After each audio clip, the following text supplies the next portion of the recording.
My name is Sumner, and I'm a professor of Earth and Planetary Sciences at UC Davis. My research focuses on how life and Earth have co-evolved over billions of years. And I got interested in this because I've always been curious about the world around me and the rocks that we see, the ecosystems that we see. And geobiology combines understanding the coevolution of life and our planet through time.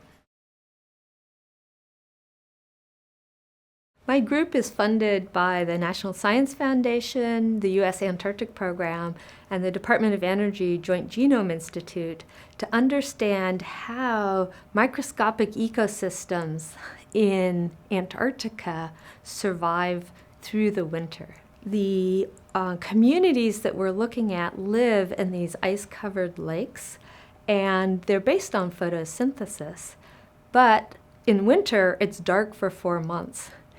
We're asking, how do those organisms survive through that darkness? How do they use the 4 months of continuous sunlight in summer to capture reserves that they need to survive over winter? And one of the interesting things we're finding is that the organisms change the chemistry of the environment, and as that chemistry changes, the organisms do different things. So there's this interplay back and forth between the environment and the organisms as the seasons change and the conditions that they're living change. The way we do this work is we fly to New Zealand and then the Antarctic base at McMurdo, which is run by the U.S. Antarctic Program. We take helicopters out to this lake. It's called Lake Frixell. There, we melt a hole in the ice. The ice is about the thickness, it's about 12 feet thick, the height of a room. And then divers go down into this literally freezing cold water to deploy instruments and make observations and collect samples.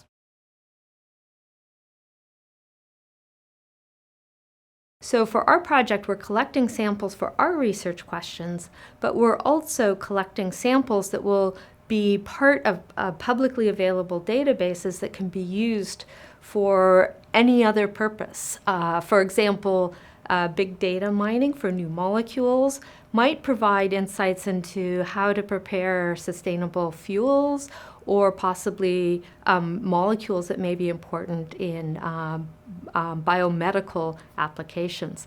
One of the things about fundamental research like we're doing is we can't predict what's going to come from it in terms of things like biotechnology, but we're providing data that will lead to those future discoveries and innovation.